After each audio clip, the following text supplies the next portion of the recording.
As you watch Tom Hanks fighting pirates this weekend from the climate-controlled safety of your local multiplex, it could be easy to forget that Captain Phillips' experience was not a one-off. There's a real-life war going on right now on the open seas between actual pirates and the American mercenaries making big bucks to fight them off. Nightline's newest anchor, Dan Harris, explains. I don't like the look of that. They're coming in fast. Tonight in multiplexes across America, moviegoers are taking in the story of Captain Phillips. We have been boarded by 4 armed pirates. Stick together, and we'll be all right. Tom Hanks doing his best New England accent as he plays the man from Vermont, whose commercial ship was attacked by Somali pirates in the middle of the Indian Ocean in 2009. If you're gonna shoot somebody, shoot me! Relax. Everything gonna be okay.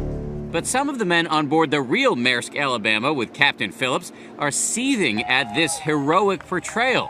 They're suing the shipping line, arguing that Phillips ignored warnings to stay at least 600 miles away from the coast of Somalia. The Maersk, Alabama was only about 250 miles away. In court documents, members of Captain Phillips' crew claim they were knowingly, intentionally, and willfully sent into an area with pirates because the route saved the company money. The movie tells a highly fictionalized version of what actually happened on the boat to make him into a hero for driving this boat and these men into pirate-infested waters. That's the real injustice here. The company calls the lawsuit meritless, and here is how Captain Phillips defended himself in an interview with ABC News. That's the farthest I'd ever been away from Somalia. So it really didn't matter. It's wherever the pirates were was the problem. So if you don't want to deal with piracy, you need to get another job. The movie doesn't address this controversy, but what is not controversial is that Somalia is a place of famine, poverty,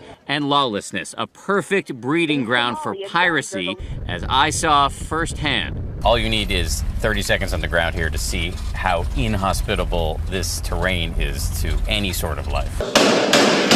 This country is the home base of the terror group that carried out the recent mall massacre in Kenya. If you look around, the poverty is grinding. It's epic, and the job opportunities basically non-existent.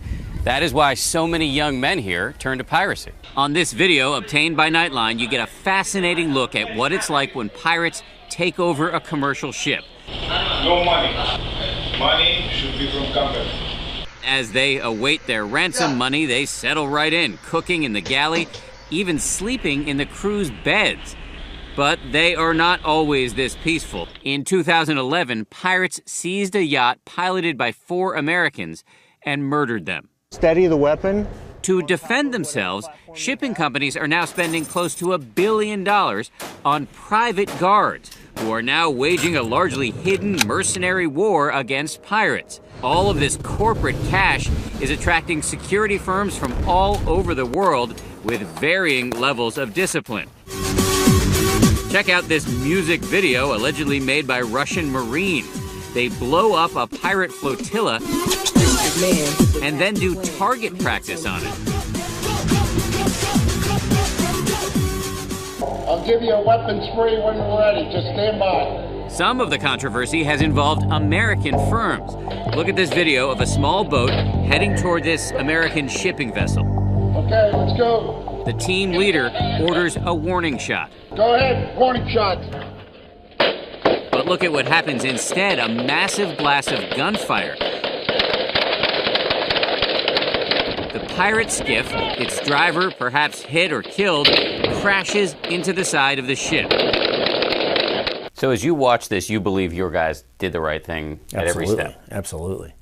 Tom Rothrauf, CEO of Trident Security, says what you can't see on this now infamous videotape is that as soon as his men fired warning shots, the pirates fired back. If somebody was to look at that and make a blind statement of this is indiscriminate killing, then they don't know what's going on. He concedes there may be some security companies who need to be reined in. It's a 5.56 weapon. That's what we use for all teams that are out there.